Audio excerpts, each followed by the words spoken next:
Boa tarde a todas e todos. Satisfação mais uma vez estar aqui participando do Congresso de Trabalhadores da Celesc.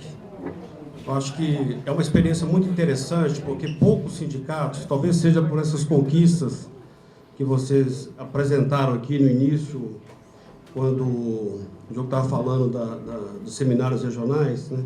Talvez essas conquistas levam vocês a discutir gestão de empresa, porque é uma coisa que não é muito comum no setor, principalmente no meio do movimento sindical, não tem muito essa prática, né?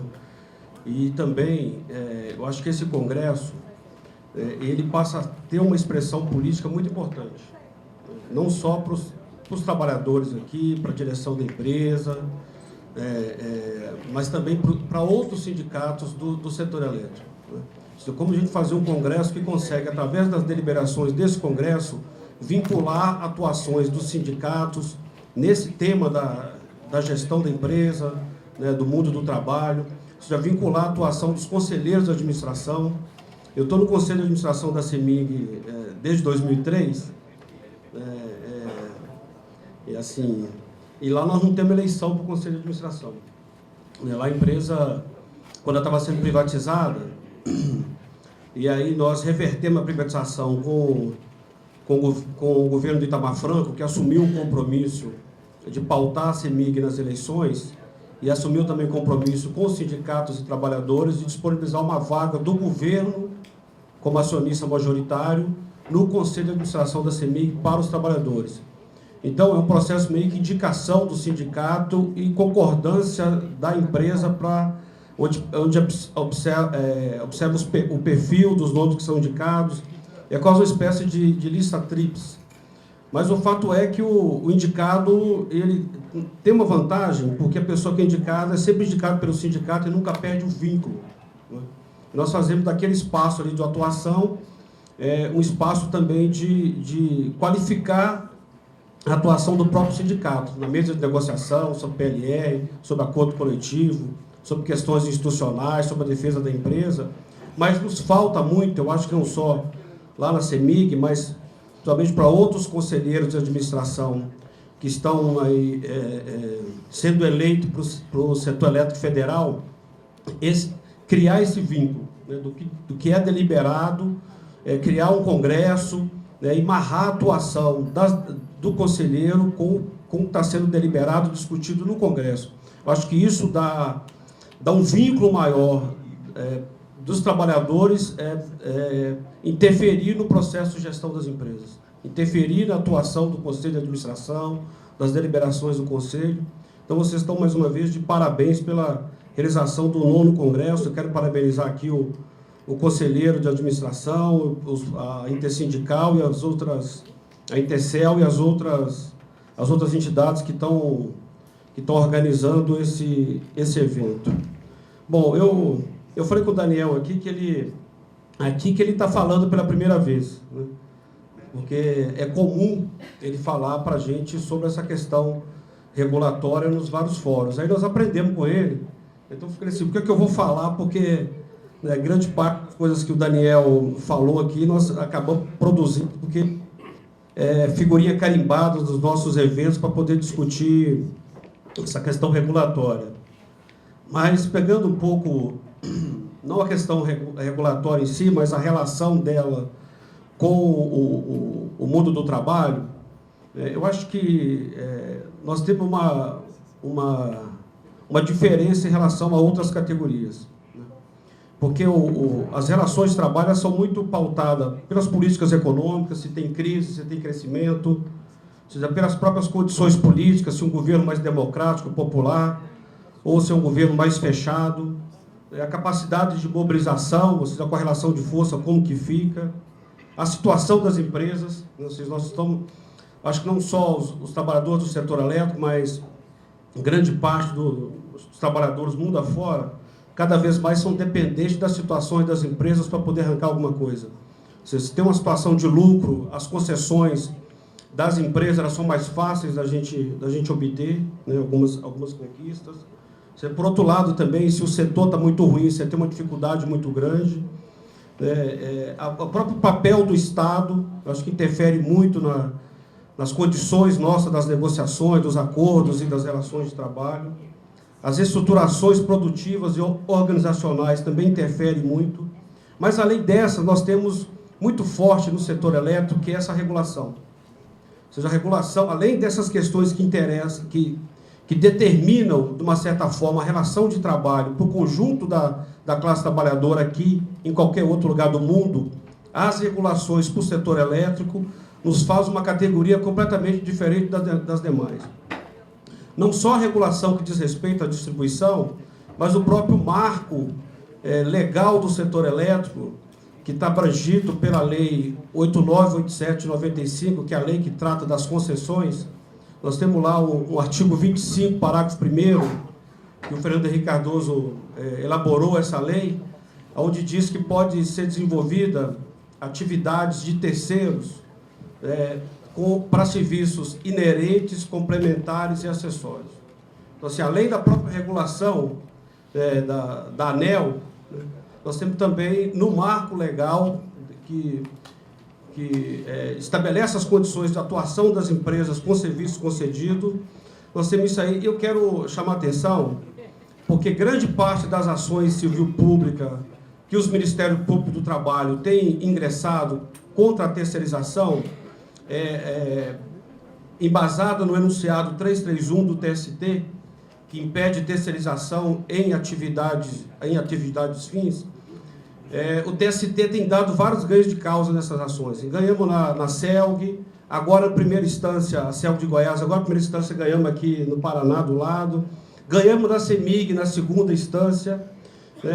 Ou seja, mas as empresas, através da BRAD, entrou com uma ação direta de inconstitucionalidade, a número 26, e o ministro relator é o Landevosky, não, eu esqueço o nome dele. Lewandowski, isso. Então, se eu fosse para a Rússia, eu estava lascado, né?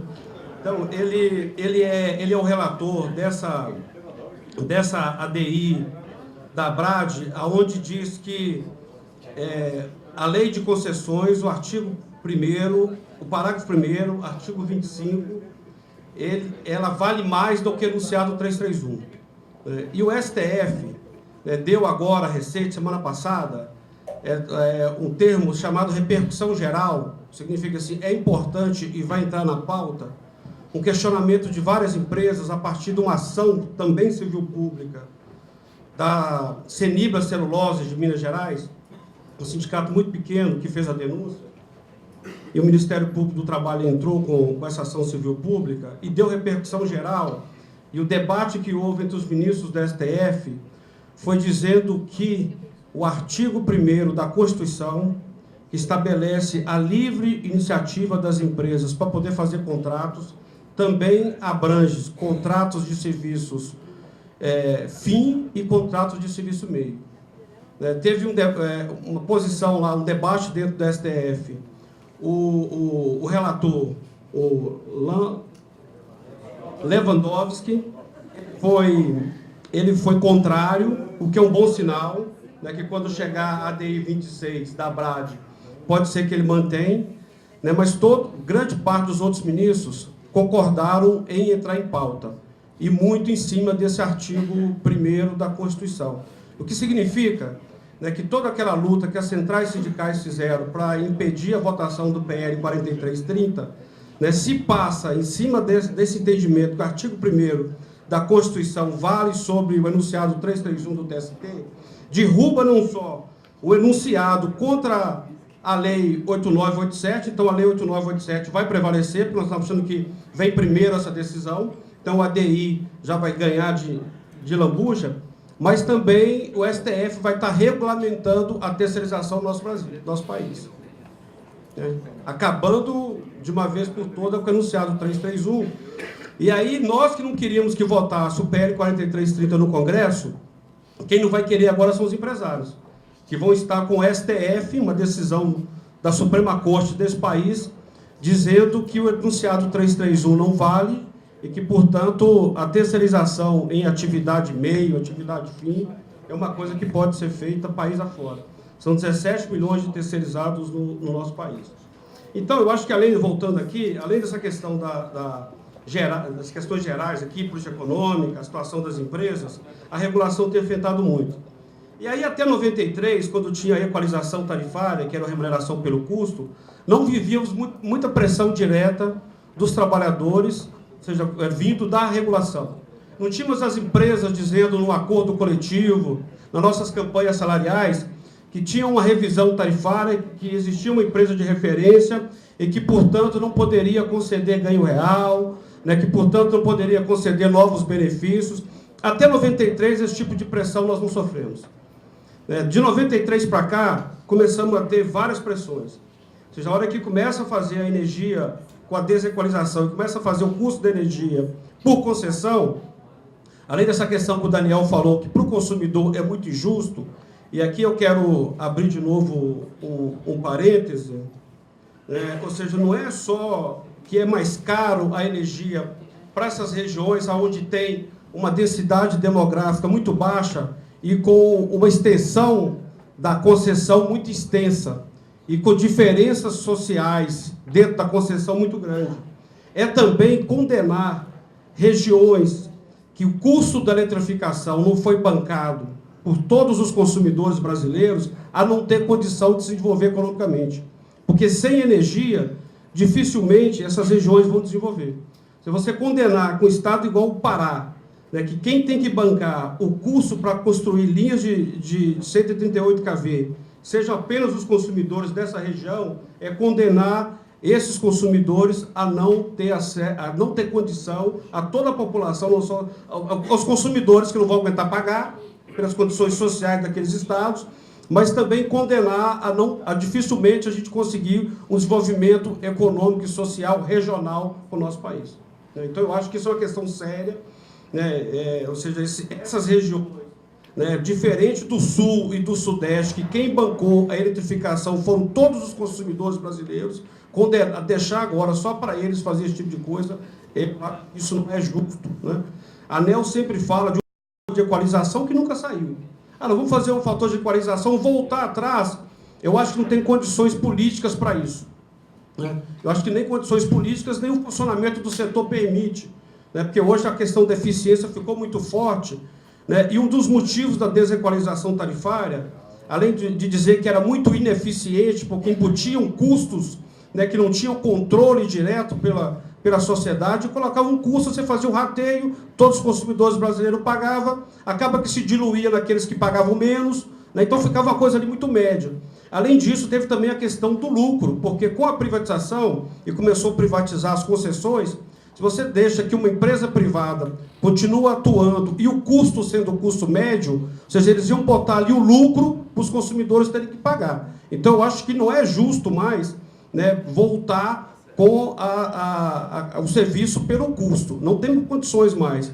Mas o fator de equalização também era uma coisa que ia ser feita, ou seja, mantém essa sistemática, mas depois tem um fator de equalização na tarifa para que essas regiões, né, que têm ainda que ser desenvolvida ou que tem uma densidade demográfica muito baixa, ou seja, os consumidores do Brasil afora pode estar ajudando de uma forma a equalizar pós-processo de eficiência, que eu acho que não volta mais, né?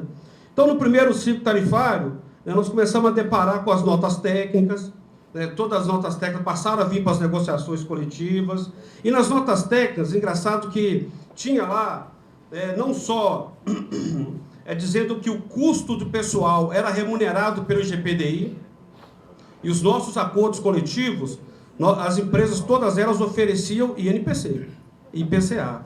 E naquele momento, você tinha uma desvalorização cambial muito grande, o dólar, né, ou seja, o IGPDI dava quase que o dobro do que INPC e o IPCA media. As empresas recebiam pela remuneração do custo de trabalho pelo IGPDI e repassava para o trabalho, não o IGPDI, repassava para o trabalho INPC e IPCA, capturava dos consumidores esse ganho.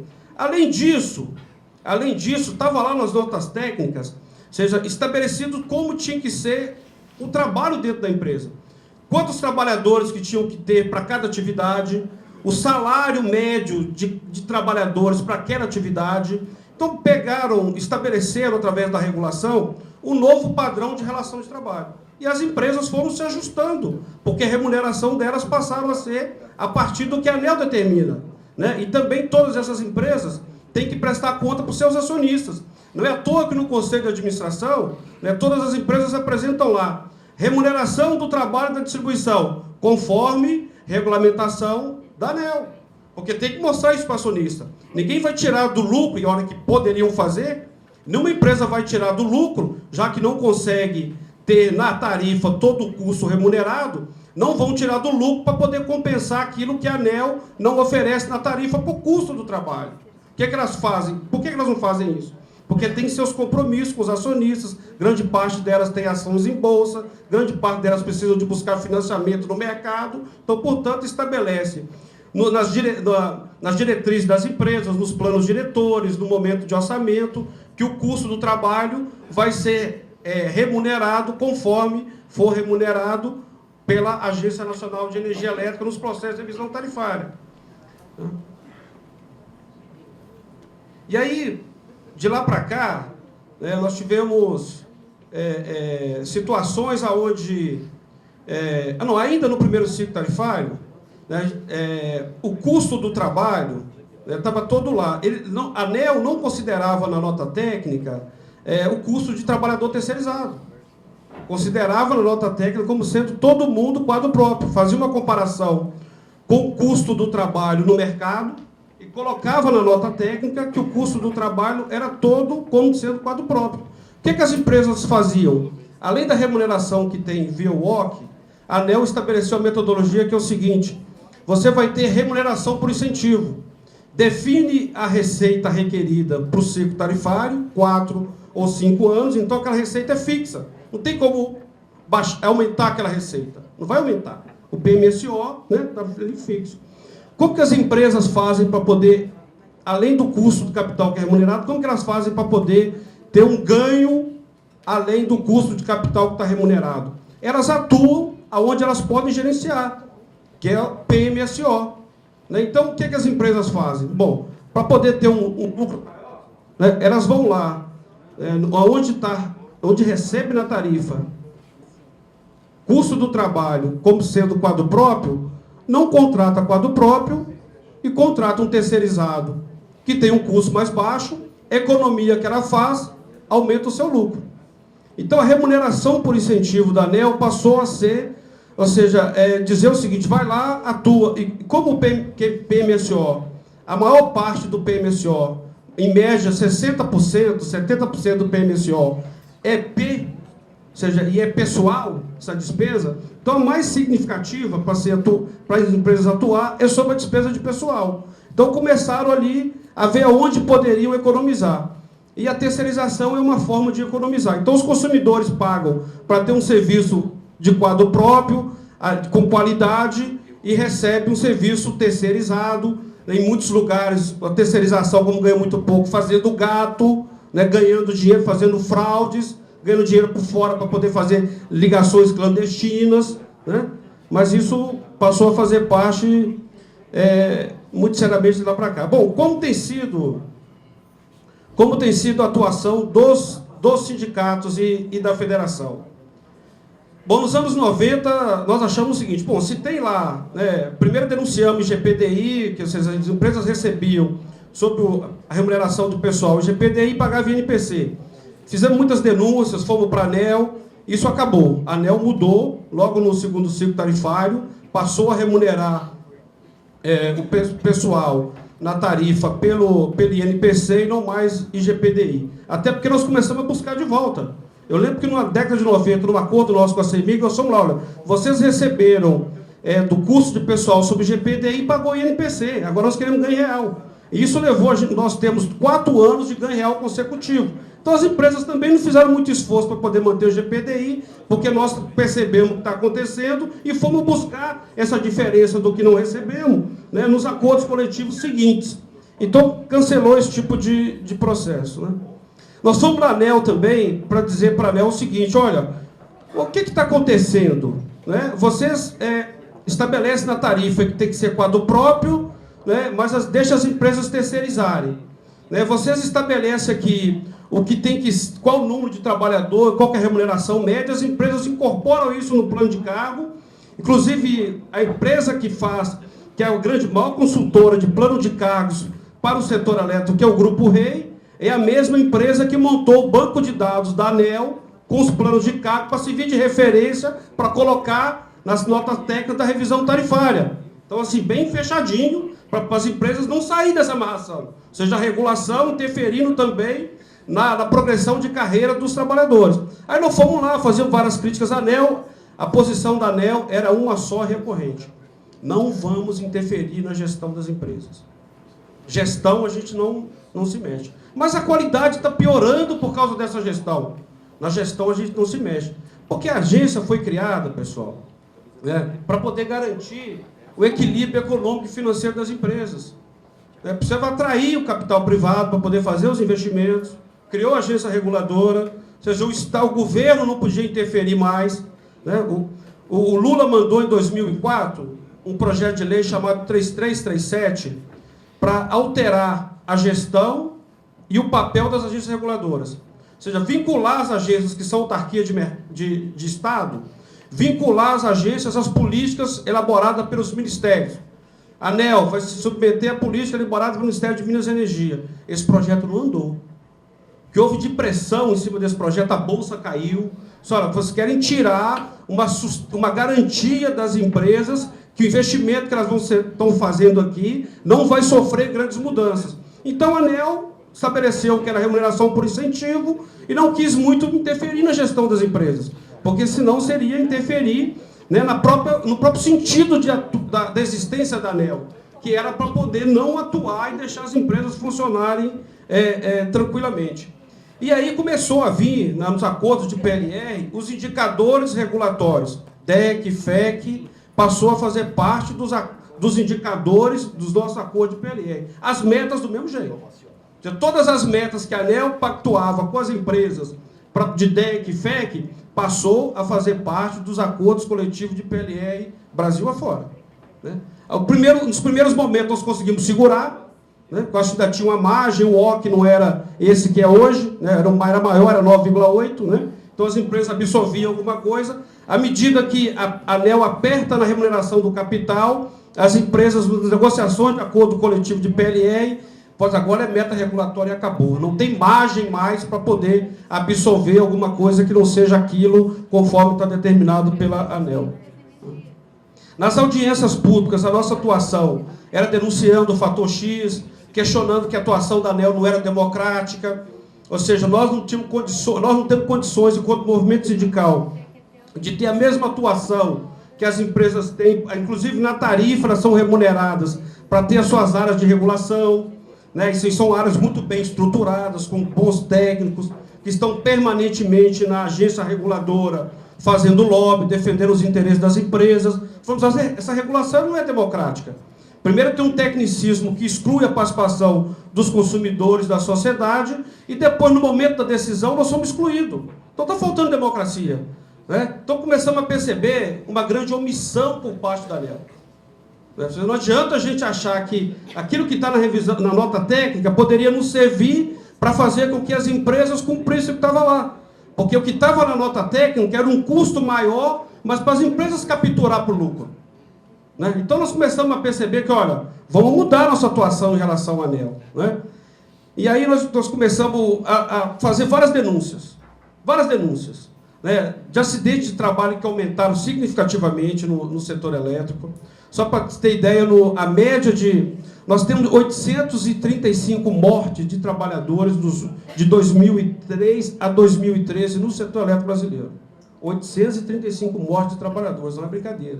Ninguém esquece dos aviões que já caíram aí, né, da TAM, da Gol, né, mas desse número de mortes de trabalhadores no setor elétrico não se fala com tanta repercussão, que também tem uma questão de classe muito forte. A FUNCOG também foi uma aliada nossa, né, uma fundação bancada pelas empresas. Ficou tão insuportável conviver com essa situação de grandes acidentes de trabalho no setor elétrico, grande parte dos acidentes fatais. A FUNCOG começou a divulgar esses dados, e aí nós começamos a mudar a nossa atuação em relação à ANEEL. No terceiro ciclo de revisão tarifária, né, que teve também a redução do OC das empresas, a ANEEL sinalizou, um estudo com o DIEESE, de colocar um indicador de saúde e segurança no trabalho,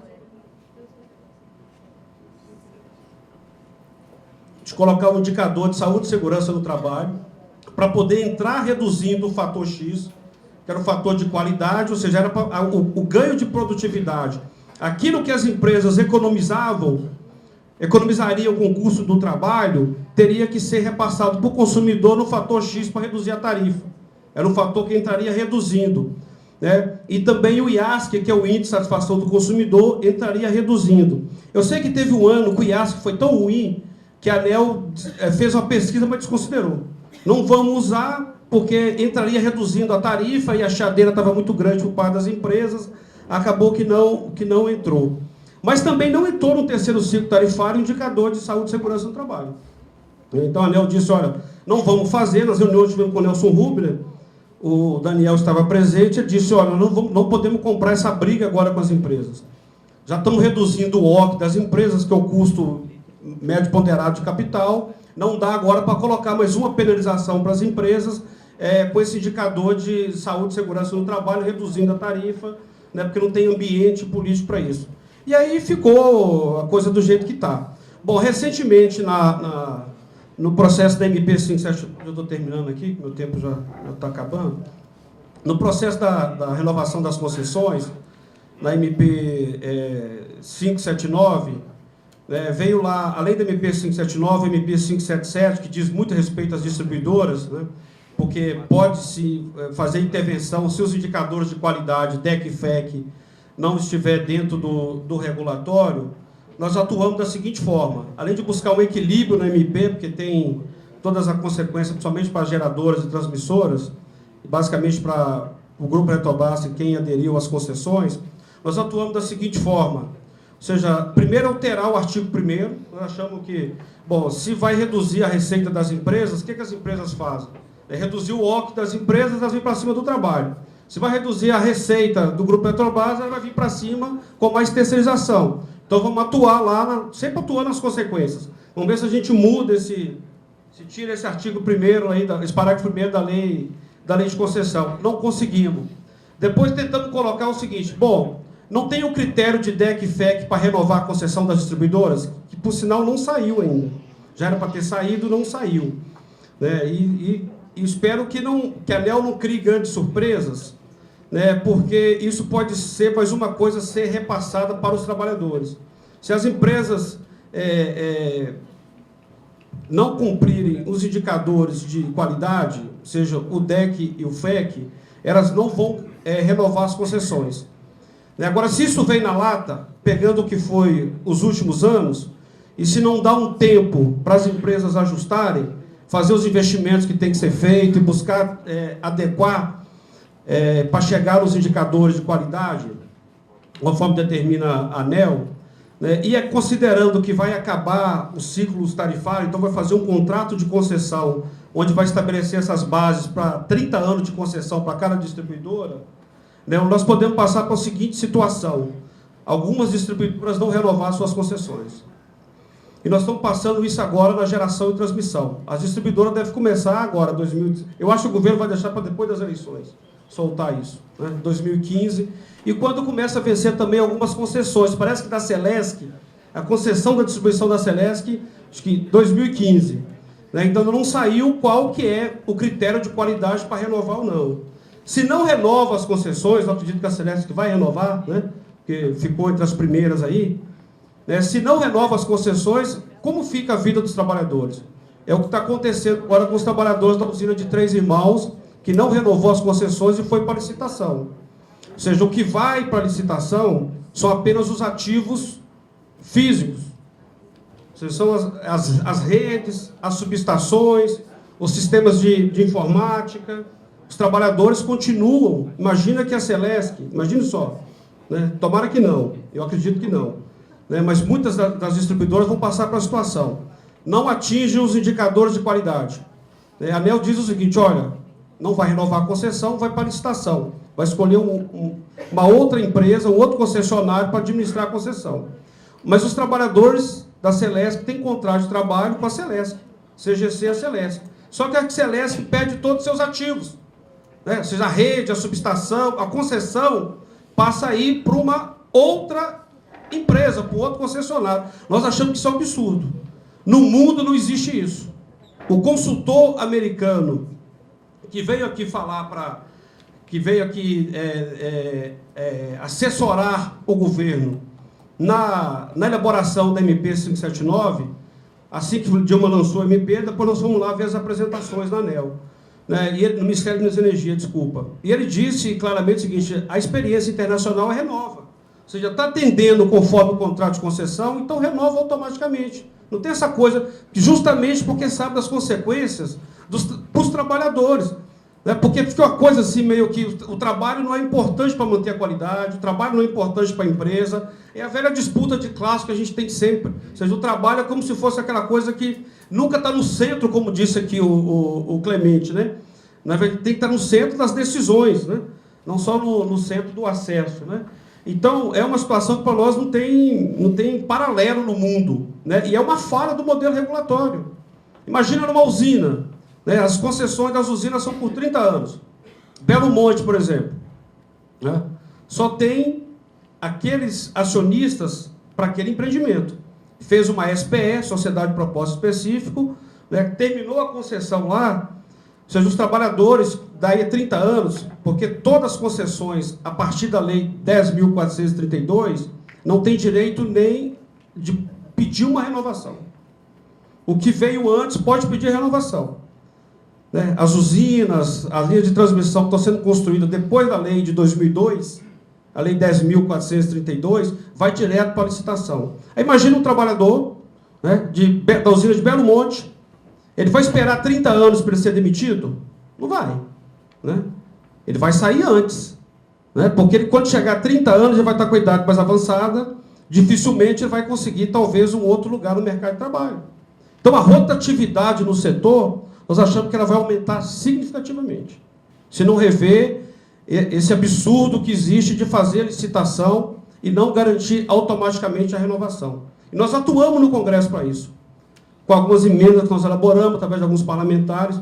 Do mesmo jeito que nós colocamos que, para renovar as concessões, tem que atingir os padrões de qualidade, nós colocamos também que, para renovar as concessões, tem que atingir os padrões de saúde e segurança no trabalho. Se os padrões de saúde e segurança estiverem ruins, as empresas não têm a concessão renovada. Porque quando você mexe naquilo que mais interessa para os acionistas, que é a forma de ganhar o dinheiro, que garante a receita dele, aí nós achamos que as coisas vão começar a mudar. Né? Não adianta fazer denúncia no Ministério do Trabalho, o Ministério do Trabalho não atua. Né? Fiscalização inoperante. Olha a NR10 que não é cumprida. Né? Alguém vê a NR10 aqui, a da Excelência é cumprida? Em Minas Gerais, em grande parte do setor elétrico, não é cumprida a NR10. Né? E para terminar, em relação à regulação, nós chegamos à conclusão, agora para terminar mesmo, é que nós temos que construir um outro modelo. Tem um companheiro lá de Brasília, o Jeová, que ele dizia sempre o seguinte: a gente lá naquela tentativa, vamos pedir para democratizar a ANEEL, né? Queremos participar das decisões de revisão tarifária, consulta os trabalhadores. Ele dizia o seguinte: vamos colocar um caminhão de esterco na porta da ANEEL, que aquilo ali não serve aos trabalhadores. De tanto falar isso, claro que não é só por isso, né? Nós estamos convencidos que esse modelo regulatório não serve aos trabalhadores, não serve aos consumidores. E nós estamos elaborando um outro modelo regulatório, que interessa os trabalhadores, interessa os consumidores. Porque se perdurar no contrato de concessão, se a cada 4 anos já estava ruim com revisão tarifária, mas tinha também a oportunidade de ir lá e tentar mudar, se acabar a revisão tarifária, acabar o ciclo, se perenizar no contrato de concessão, o estágio que tem hoje do modelo regulatório, a precarização do trabalho ela vai aumentar significativamente. Então nós temos que sair da defensiva, sair de só atuar nas consequências e propor um outro modelo regulatório, porque talvez assim tenha mais democracia nesse e o trabalho seja de fato considerado no processo de regulação da distribuição de energia elétrica e também da geração e transmissão, porque depois da Lei 12.783, que é a lei que recebeu o MP 579, as geradoras dos próximos 5 anos, todas elas vão passar por revisão tarifária. Então, a geração e transmissão, que antes não tinha a regulação atuando fortemente nas relações de trabalho, agora também passarão a ter a partir da MP 579 e a Lei 12.783. Então, para nós, chegou, deu. Vamos construir um outro modelo regulatório, porque esse não serve aos trabalhadores e não serve aos consumidores.